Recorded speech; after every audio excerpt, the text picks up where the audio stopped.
نبی علیہ السلام کا فرمان شعب الایمان میں، صحیح ابن حبان میں، صحیح الجامع میں حضرت ابو ہریرہ کہتے ہیں قال رسول اللہ صلی اللہ علیہ وسلم، نبی علیہ السلام نے فرمایا اکثروا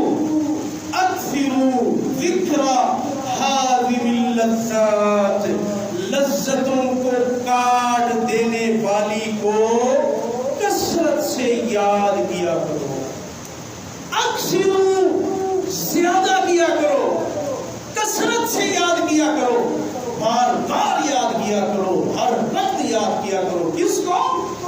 ذکر حاذم اللذات، لذتوں کو کاٹ دینے والی تو کیا ہے؟